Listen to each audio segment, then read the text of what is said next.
quando nós abrimos a boca. Pronto. Deixa eu ir para perto de você. Pode soltar a faixa assim comigo. Levanta a tua mão. Eu ministro uma unção de Deus agora sobre a tua vida. Olha aí. Receba essa unção agora em nome de Jesus. Cuide com você, minha negação da manhã. Mas pelega.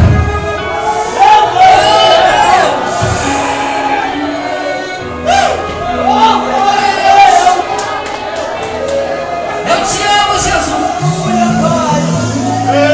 Nunca vi um crente esmorecer. Deus estando ao seu lado.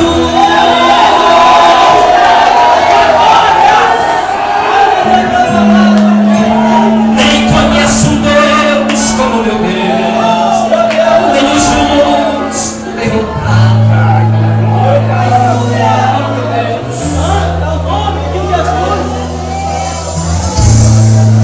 Nunca vi o mal prevalecer. Quanto meu Deus se levanta,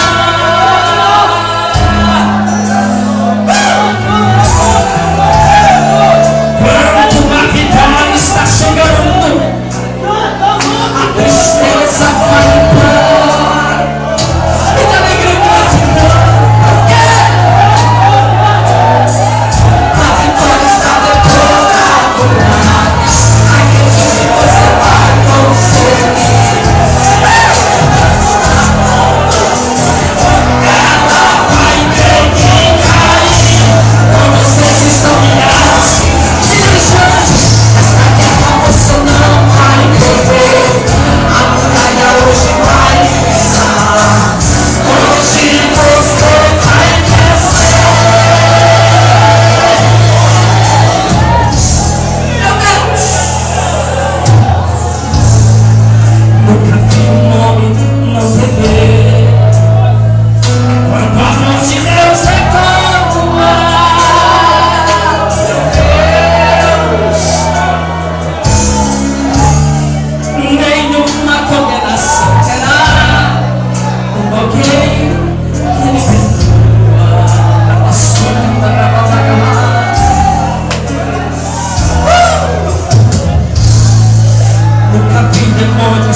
Deus do trono se levanta e o inferno estremece. A vitória está depois da muralha. Acredite, você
vamos orar no Senhor, amém? Quantos nesta noite estão desejosos para ouvir Deus falar, digam amém. Amém. Se você está mesmo desejoso, me mostra a sua Bíblia em nome de Jesus. Abra em Atos dos Apóstolos, capítulo 2, verso de número 38 a seguir. Atos dos Apóstolos, capítulo 2, verso 38 a seguir. Glória a Deus. Esta noite praze-me a alegria de poder estar neste lugar para adorar a Deus, porque Ele é digno de honra, de glória, de louvor para todo sempre. É aqui o Senhor tem nos ajudado. É aqui a boa mão do Senhor tem estado conosco. Por isso louvo a Deus que Ele está em primeiro lugar esta noite. Ao Senhor seja a glória, ao Senhor seja o louvor pela vida do irmão Raimundo, que nos convidou para estar aqui e poder cooperar, sendo guiado pelo Espírito Santo. Com Arimateia, presbítero Rui, evangelista Marcos, o pastor e o cantor, o evangelista Adriano, o irmão Alessandro. Deus abençoe em nome de Jesus. Eu estou cercado de amigos nesta noite que vieram para cooperar juntamente comigo. Toda a mocidade, os departamentos, os congregados, os visitantes, a membresia. Esta noite Deus tem uma palavra para o nosso coração. Bem, vamos ler o texto. Pedro respondeu: arrependam-se cada um de vocês, seja batizado em nome de Jesus Cristo, para perdão dos seus pecados, e receberão o dom do Espírito Santo, pois a promessa é para vocês, para os seus filhos, e para todos os que estão longe, para todos quanto o Senhor nosso Deus chamar. Com muitas outras palavras os advertia e insistia com eles: salvem-se desta geração perversa, salvem-se desta geração corrompida. Podeis assentar em nome de Jesus.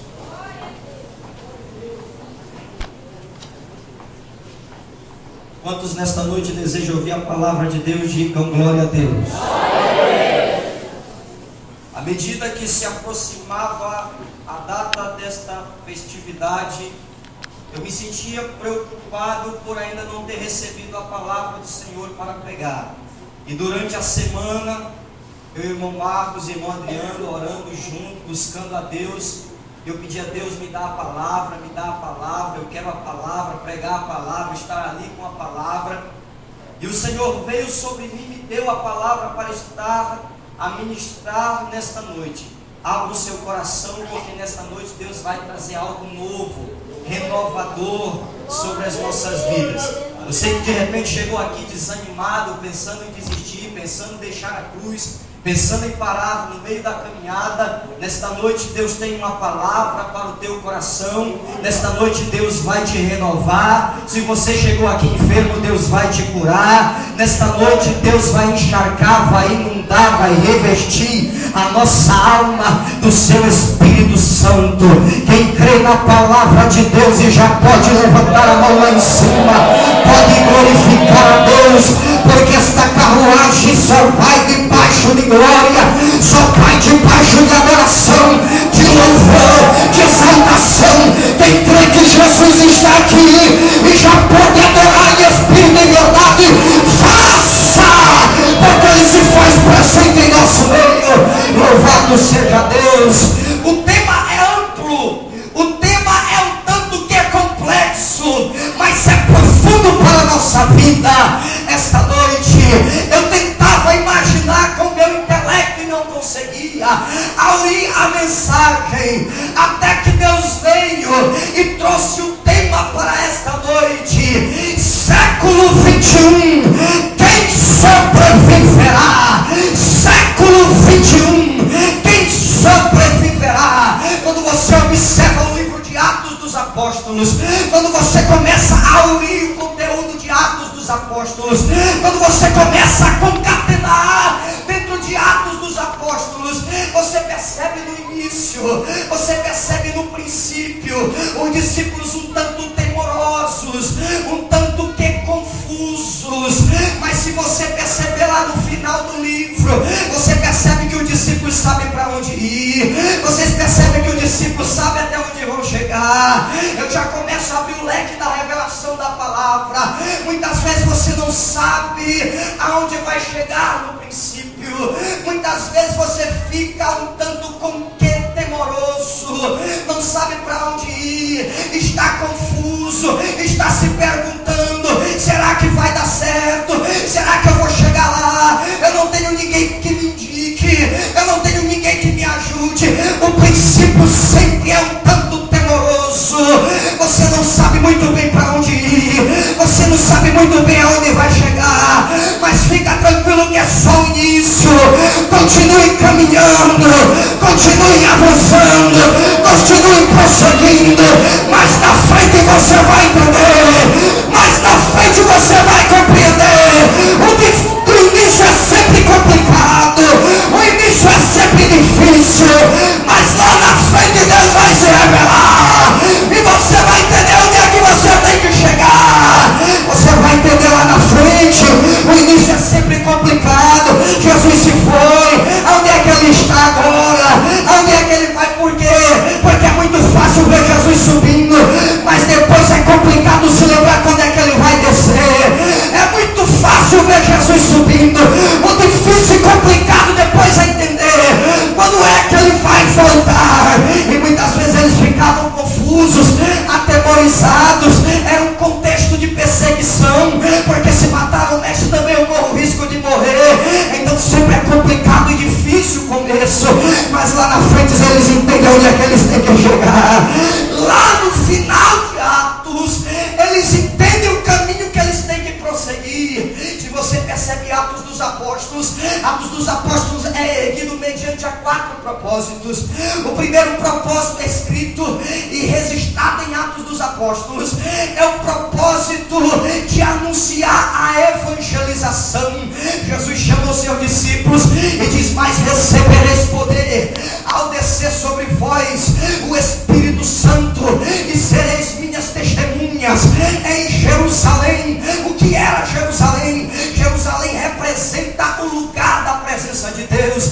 É ali que inicia o palco, o cenário, o início da igreja primitiva. Jerusalém representa o lugar da presença de Deus. Tem muita gente que começa iniciando, mas quer iniciar sem a presença de Deus. Tem gente que está avançando, mas está avançando com o seu intelecto, com as suas forças. É bom estar em Jerusalém e iniciar, mas debaixo da presença dele. Quem está debaixo da presença dele avança e chega lá. É muito fácil iniciar, é muito fácil iniciar com uma boa oratória, é muito fácil iniciar com um bom intelecto, é muito fácil iniciar lendo os livros de filosofia, mas com a presença de Deus é melhor.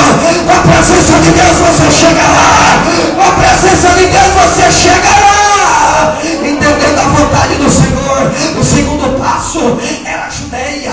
De que fala Judeia? Judeia representa a vontade de Deus, em que a igreja tem que caminhar e tem que prosseguir. Ei, você recebeu a presença do Senhor, então não fique de braços cruzados, não fique negligenciando. Avance, é preciso caminhar, é preciso prosseguir, é preciso avançar. Judeia fala de avanço, Judeia fala de dinâmica, Judeia fala de prosseguir, Judeia fala de caminhar. Então não fique de braços cruzados, avance na área de evangelização, avance em todos os momentos, entregando folheto, falando que Jesus salva, cura, batiza, liberta e leva o homem para o céu. Então avance, prossiga, não pare. Está difícil o contexto perseguidor, mas avance em nome de Jesus. Qual é o terceiro passo? O terceiro passo era Samaria. O que representa Samaria? Samaria representa os lugares que não queremos ir. Samaria representa os lugares que muitas vezes negligenciamos.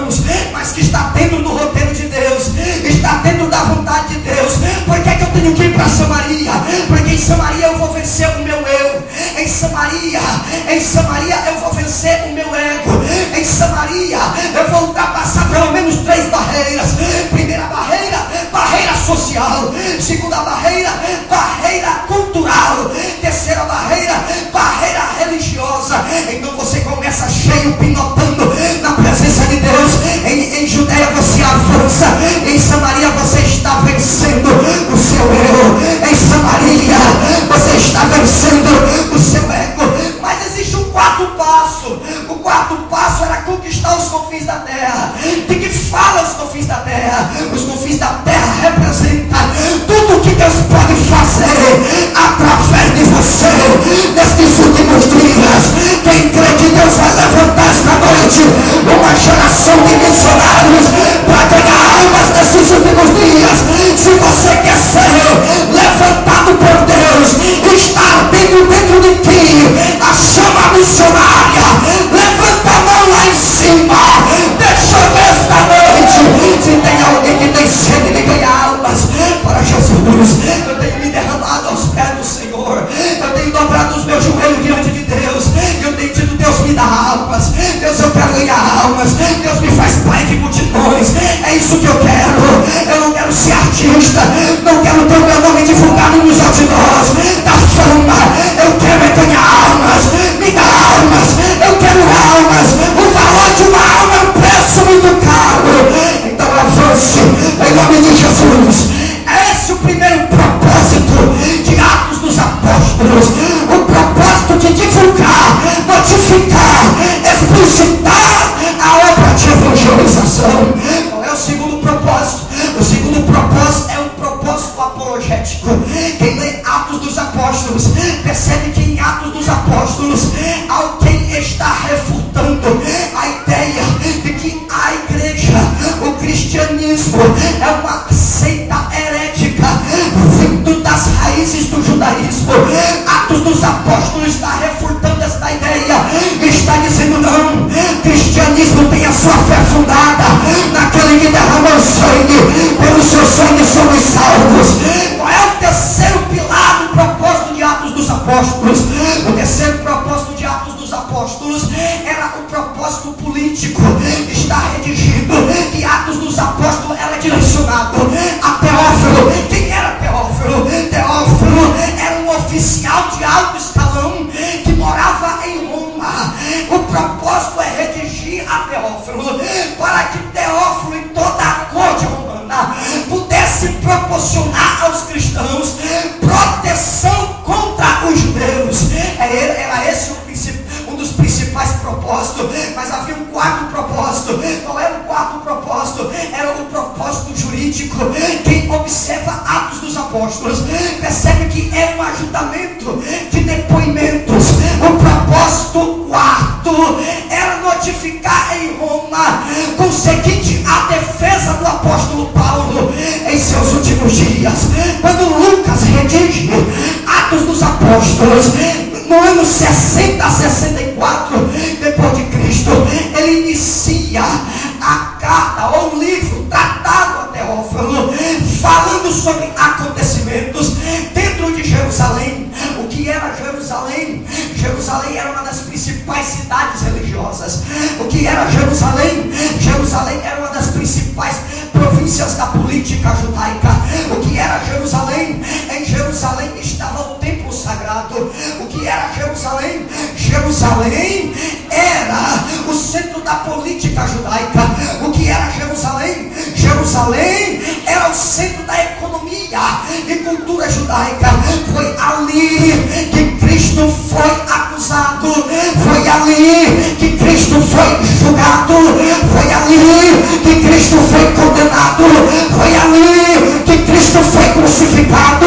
Foi ali que Cristo foi ressuscitado. Foi ali que Cristo apareceu aos discípulos. Jerusalém é o palco e o cenário da história da igreja primitiva. Agora, quando Lucas redige esse livro, Lucas coloca em ênfase o acontecimento dentro do cenáculo. Jesus está subindo para os céus, os discípulos estão olhando, observando Jesus ele some entre as nuvens. Os discípulos continuam olhando. Aparecem dois varões e começam a dizer para eles: varões galileus, porque vocês estão olhando para cima?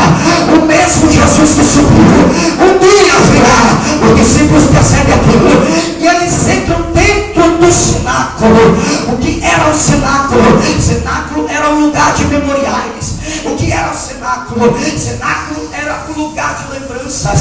O que era o cenáculo? Cenáculo era um lugar de oração.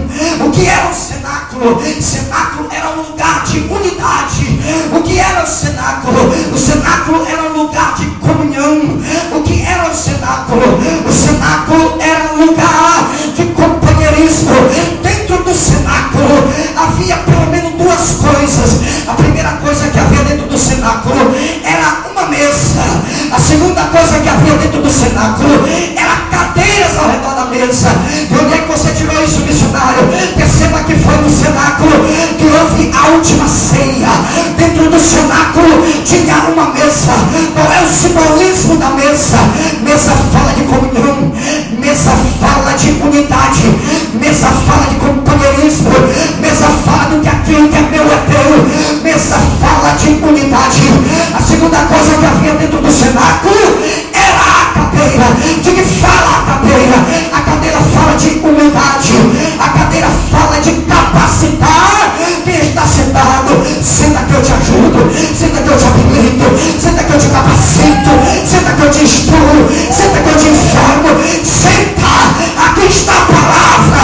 Aprende da palavra. Senta e eu vou te ensinar. Isso estava dentro do cenáculo. Agora perceba uma coisa: estando eles reunidos dentro do cenáculo, a Bíblia diz no capítulo 2, chegando a festa de Pentecostes, estavam todos reunidos num só lugar. De repente veio do céu um som como de um vento muito forte, encheu toda a casa na qual estavam assentados. Perceba uma coisa: quem está dentro do cenáculo não fica vazio. Quem está dentro do cenáculo é cheio do Espírito Santo. Quem está dentro do cenáculo é inundado pela presença dele. Quem está dentro do cenáculo é capacitado. Quem está dentro do cenáculo é habilitado. Quem está dentro do cenáculo recebe a promessa do Pai. Quem está dentro do cenáculo não fica indiferente uns com os outros, porque quem está dentro do cenáculo está em um mesmo pensamento, em um mesmo propósito, em uma mesma unidade, em um mesmo propósito. Quem está dentro do cenáculo é cheio do Espírito Santo. Quem já entende que está dentro do cenáculo esta noite e pode glorificar o Senhor, e pode adorar o Senhor, e pode bendizer ao Senhor. Quando eles estão dentro do cenáculo, a Bíblia diz que eles são cheios do Espírito Santo. Agora havia uma coisa interessante: fora dos cenáculos havia pelo menos 3 milhões de pessoas, 14 nações de diversas províncias. A Bíblia fala pessoas que vinham de Partos. A Bíblia fala pessoas que vinham dos Medos. A Bíblia fala de pessoas que estavam em Alamitas. A Bíblia fala dos habitantes da Mesopotâmia. A Bíblia fala dos habitantes da Judéia. A Bíblia fala dos habitantes de Capadócia. A Bíblia fala dos habitantes de Ponto, província da Ásia, Frígia, Panfilha, Egito, Cirene. Ah, meus irmãos, havia 14 nações ali, e todos estavam perplexos pelos acontecimentos que estavam dentro do cenáculo. Eles começam a ficar admirados. Eles começam a olhar um para os outros e dizer: o que é isso? O que está acontecendo? Porque eu percebo esses homens glorificando a Deus em uma mesma língua, e outros estavam dizendo: eles estão bêbados, eles estão embriagados. Mas a Bíblia diz que quando os discípulos ouvem isso, Pedro sai de dentro do cenáculo, se põe de pé com os outros 11 e começa a pregar o Evangelho no poder de Deus, na graça de Deus, na unção do Senhor. 14 nações estavam ali ouvindo o Evangelho. Pedro se autocoloca de pé, e há quem diga que aqui estão os pilares do cristianismo, a essência da mensagem que pregamos. E Pedro começa a mostrar todo o cenário histórico de que eles não estavam embriagados. A primeira coisa que é perceptível fora do cenáculo é que havia uma ignorância no meio do povo. Aqueles que diziam, eles estão embriagados, por mais que estivessem na festa, havia uma falta de consciência, de conhecimento sobre a cultura e o culto na qual eles estavam participando, porque a cultura diz que em tempo de festividade ninguém podia beber vinho ou encher a cara antes do entardecer. Eram pessoas que estavam na festa, mas eram ignorantes concernente ao culto. Ei, quem lê a Bíblia, analisa, insere, ele entende que no culto há manifestação do Espírito Santo. Então para ele não é coisa de outro mundo, é normal observar as promessas e os cumprimentos dela dentro de uma festa.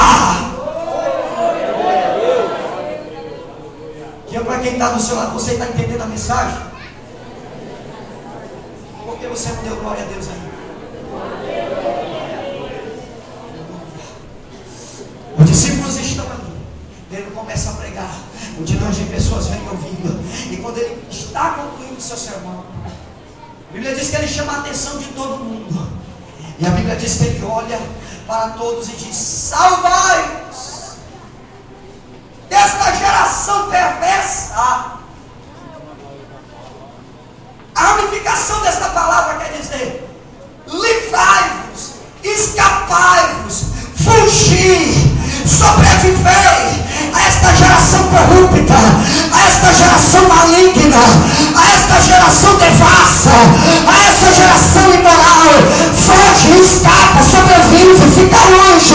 É isso que quer dizer. Vocês sabem que o mundo está dividido hoje. O mundo não está dividido entre os economistas e os socialistas. O mundo não está dividido entre os negros e os brancos. O mundo não está dividido entre ricos e pobres. O mundo não está dividido entre aqueles que são intelectuais e aqueles que não têm muito conhecimento. O mundo não está dividido entre aqueles que estão no partido nazista e aqueles que estão em outros partidos. O mundo está dividido entre aqueles que amam Jesus, que querem Jesus, que quer morar com Jesus, que quer estar com Jesus, e aqueles que blasfemam de Jesus, aqueles que não querem nada com Jesus, aqueles que são ignorantes concernente à mensagem da cruz, aqueles que estão longe da verdade, mas mesmo assim blasfemam e não querem nada. É assim que o mundo está dividido, entre aqueles que querem Jesus e aqueles que não querem Jesus. Pedro diz: salvai-vos desta geração perversa, fica longe, não chega perto, não se aproxima, escapar desta geração perversa. O profeta Isaías, no capítulo 3, ele fala sobre esta geração. O profeta Isaías diz que a geração era como um corpo leproso, um corpo podre, feridas inchadas, purulentas, feridas inflamadas, que não se passara óleo. Agora o interessante é que o profeta não poderia profetizar para mais de uma geração, mas Isaías profetiza para 3 gerações. A primeira geração é a geração rebelde de Israel, a segunda geração é a geração do exílio, a terceira geração é a geração pós-exílio, e para a terceira geração Isaías profetiza dizendo: nos últimos dias haverão verdadeiros adoradores, mas também haverão falsos adoradores, adoradores que adoram com os lábios, mas o seu coração está longe de mim.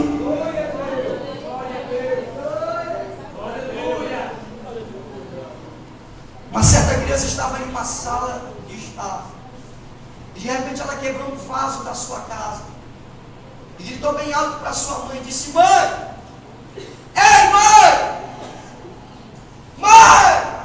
Eu disse: o que tu quer, menino? Ô menino, o que tu quer? O menino olha e diz: mãe, sabe aquele vaso que tem passado de geração a geração? Sim, meu filho, quem tem aquele vaso? Mãe, a última geração acabou de quebrar aquele vaso.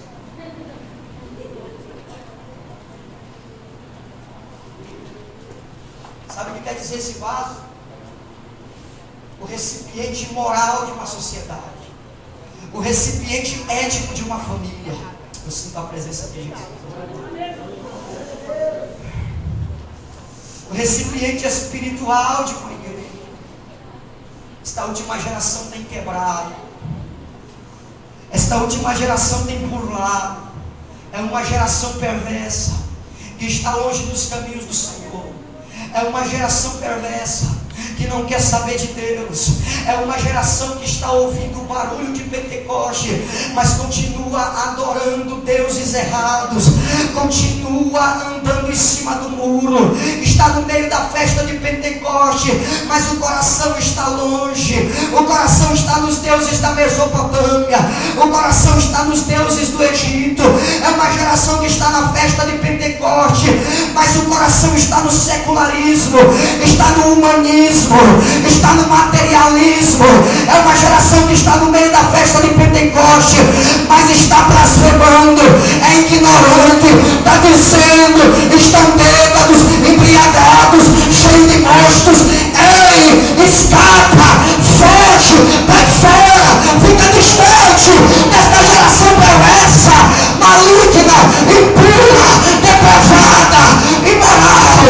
Nesta noite, em nome de Jesus, eu quero crer que aqui está a geração de 1 Pedro, uma geração santa, sacerdócio real, povo adquirido, nação eleita, que entende que Deus está vindo para buscar a sua igreja.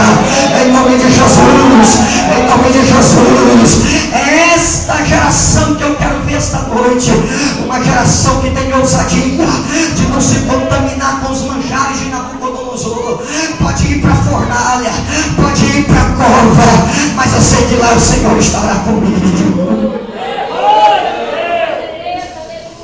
É uma geração corrompida, aonde você olha, o pecado está diante de você, para onde você percebe na mídia, nos jornais, na internet, na televisão, em outdoors, em revistas, o pecado, a imoralidade, a corrupção está diante da tua face.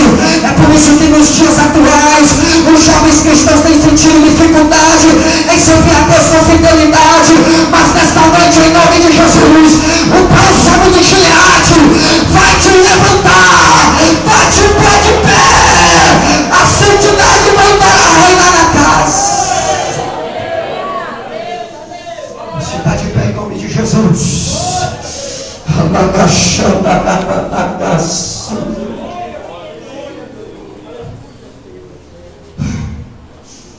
Sabe qual é o resumo desta expressão de Pedro? No dia do Senado, ou na festa de Pentecoste, se reúne uma única expressão, em uma única palavra: santificai-vos, santificai-vos, santificai-vos. O que quer dizer santificar-vos? Separai-vos do mundo, separai-vos desta geração, separai-vos para Deus, estejais em harmonia com Deus, em comunhão com Deus, em santidade, porque sem santidade ninguém verá a Deus. Separai-vos deste mundo, ficai longe deste mundo, cai fora desta geração. Mas é difícil, missionário, eu sei, é difícil, mas eu sou anúncio de Pedro. Separai-vos, separai-vos desta geração perversa, século 21. Quem sobreviverá? Quem ficará na presença de Deus? É tão difícil. Às vezes as dores vêm, às vezes você não tem forças, às vezes você caminha se arrastando, mas eu profetizo em nome de Jesus, você vai chegar lá, você vai chegar lá, você vai chegar lá. É melhor chegar no céu se arrastando do que chegar no inferno correndo. É melhor chegar no céu baleado do que chegar no inferno com saúde. É melhor chegar no céu apedrejado, humilhado, do que chegar no inferno correndo, sem marcha. Ei, vizinha monte, é melhor estar sofrendo com Cristo dentro de uma masmorra e ter a masmorra como trono, do que estar em